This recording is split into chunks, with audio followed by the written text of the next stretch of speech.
की सहायता से करनी होगी, जो शॉर्ट तरीका है बेहद। और एक आप प्रकार ले लें और मेरे साथ ही कर पॉइंट लगाएंगे। इससे हमें ये पता चलेगा कि ये जो सिमेंटर है पूरा का पूरा 90 डिग्री पर √9.3 को निरूपित करने का। आशा करते ये चीज़ आपको समझ आया हो।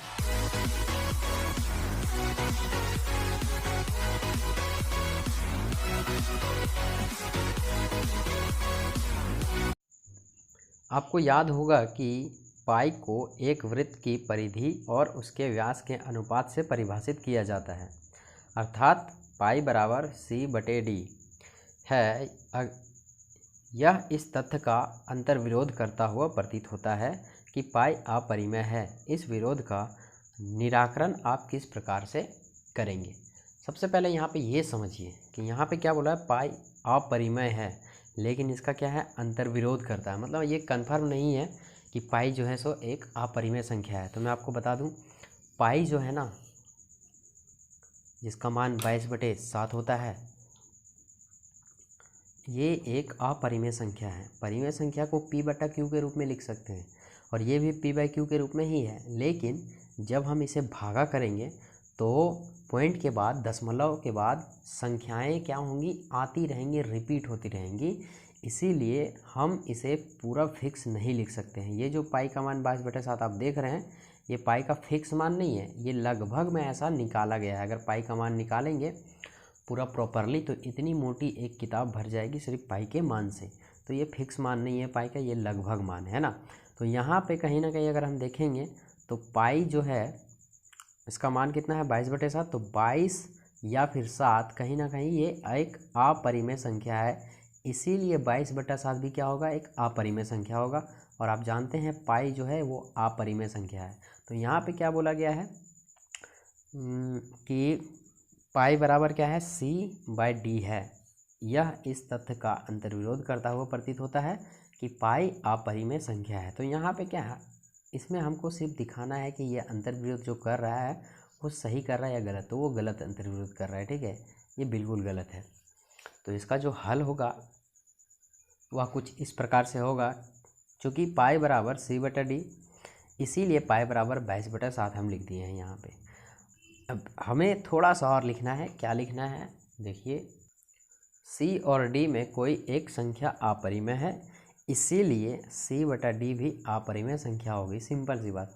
C और D कहने का मतलब 22 या 7। 22 या 7 में हम पूरा जानते हैं ये पूरा अपरिमेय संख्या है। यहाँ पे लिख देंगे 22 या फिर 7। कोई जो है सो अपरिमेय है, इसलिए 22/7 अपरिमेय होगा। इसको एक रीज़न चाहिए जो कि हमने यहाँ पे दे दिया है। तो यहाँ पे 22/7 नहीं था पाई का मान, यहाँ C/D है, तो यहाँ C और D लिखेंगे। कोई परिमेय संख्या नहीं है, इसलिए ये C/D भी एक अपरिमेय संख्या होगी। बात क्लियर, इसमें ज़्यादा कुछ नहीं था, ठीक है। चलिए अगले प्रश्न पे।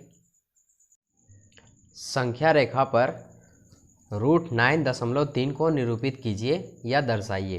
तो यह क्वेश्चन को करने के हमारे पास बहुत तरीके हैं। मैं यहाँ पे आपको एक अच्छा तरीका बताने वाला हूँ जिसे आपने कभी नहीं पढ़ा होगा। शॉर्ट तरीका है जिसमें हमें एक चांदे की सहायता से करनी होगी और एक स्केल की सहायता से करनी होगी, जो शॉर्ट तरीका है बेहद। और एक आप प्रकार ले लें और मेरे साथ ही करते जाएं, ठीक है, या फिर पूरा आप देख लीजिए उसके बाद कीजिए। तो सबसे पहले यहाँ पे 9.3 है, तो यहाँ पे एक 9.3 का एक रेखा खींच लेंगे। √3 को आप भूल जाइए, रूट को आप भूल जाइए, 9.3 देखिए। तो 9.3 है हमारे पास, तो हम एक रेखा खींच लेंगे 9.3 सेंटीमीटर का, जो कि हमारे पास कुछ इस प्रकार से होगा। तो यहाँ पे एकदम एग्जैक्ट लेना है, ना एक ज़्यादा ना एक कम। यहाँ पे हम खींच लेते हैं एक रेखा।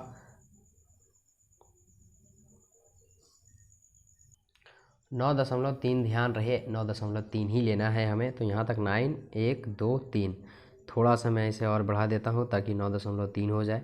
यहाँ पे 9.3 हो गया। इसे हम बिंदु दे देंगे एक यहाँ पे और एक यहाँ पे। इसे हम कुछ नाम दे देंगे। इसे नाम दे देता हूँ मैं A और इसे नाम दे देता हूँ B। अब देखिए यहाँ पे क्या करेंगे, इतना करने के बाद आपको क्या करना है, 1 सेंटीमीटर एक रेखा ले लेनी है बढ़ा के, 1 सेंटीमीटर। तो यहाँ से मैं बढ़ा लेता हूँ, थोड़ी सी रेखा को मैं यहाँ बढ़ा लेता हूँ और इसे मैं दूसरे पेन से करता हूँ ताकि आपको ये पता चले।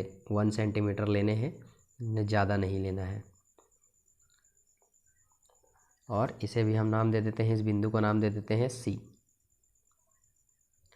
अगला जो स्टेप होगा हमारा, ये इस लाइन को होगा बीच में इसे काटना है, इसका बीचों बीच का पता लगाना है। तो बीचों बीच का पता लगाने के लिए हम क्या करते हैं, प्रकाल की सहायता से हम करते हैं। जैसे प्रकाल को आप जितनी मर्जी उतनी खोल लें, शर्तें यह है कि इधर जितनी खोल के रखेंगे उधर भी इतना ही खोल के रखेंगे।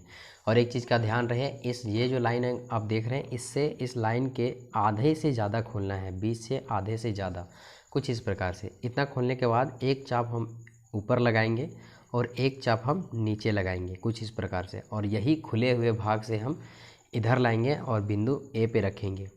पहले हमने सी पे रखा, फिर हम ए पे रखेंगे। एक चाप ऊपर और एक चाप नीचे लगाएंगे, जिस प्रकार पहला प्रोसेस हमने किया था। और ये हो गया नीचे। तो यहाँ पे देखिए जो कटने वाला रहेगा यहाँ पे आपको दिख नहीं रही है, यहाँ पे मैं एक चाप नीचे लगा देता हूँ और एक चाप सेम वहीं पे रखेंगे सी पे और ए पे, क्योंकि हमको सी और ए का करना है।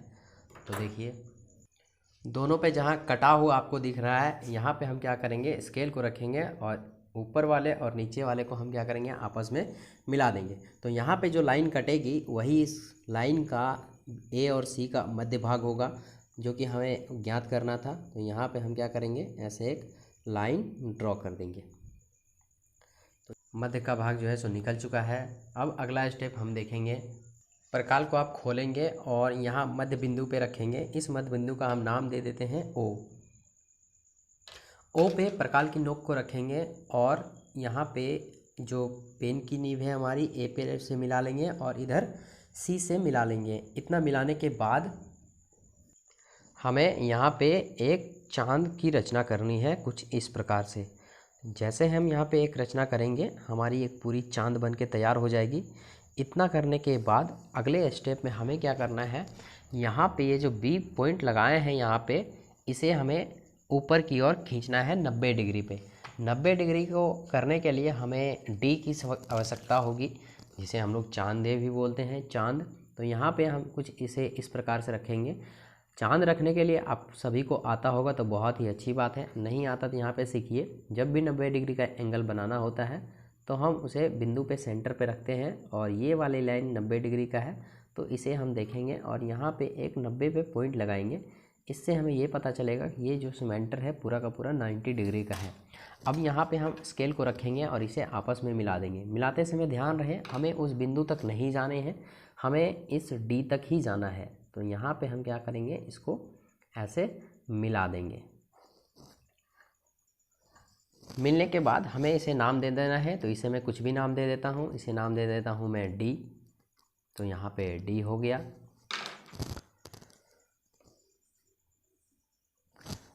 अब हमें क्या करना है, ये जो लाइन आपको दिख रही है एसी वाला, ये आप अपने मन से इसे हमें खींचना है। आप कितना भी इसे खींच सकते हैं। तो मैं यहाँ पे खींच देता हूँ।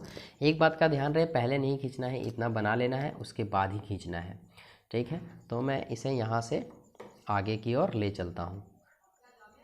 आगे की ओर आप कितना भी ले सकते हैं, इसमें आपको कोई रोक नहीं है। इतना करने के बाद हमने क्या करना है, प्रकाल की नोक को खोलना है और एक नोक रखेंगे बी पे और एक नोक रखेंगे डी पे, बिंदु डी पे। और बिंदु डी पे रखने के बाद क्या करेंगे, एक हम इस प्रकार से एक रचना करेंगे। यहाँ से हो गई। यहाँ पे हम इसे नाम दे देते हैं बिंदु ई। ये हो गया बिंदु ई हमारा। जैसे ही आप इतना कंप्लीट करते हैं तो ये जो आपको दिख रही है बी से ई तक, ये प्रोसेस होती है 9.3, जो कि रूट के अंदर होती है। तो ये हमारा जो निकल के आया है हमारे पास बी और ई जो हमारे पास निकल कर आई है वो आ गई है 9.3, वो भी किसके अंदर, रूट के अंदर। तो ये हमारा हो गया क्या, आंसर। हमें यहीं पे बताना था कि हमारा जो रूट 9 है 9.3 वो किस प्रकार से होगा संख्या रेखा के ऊपर।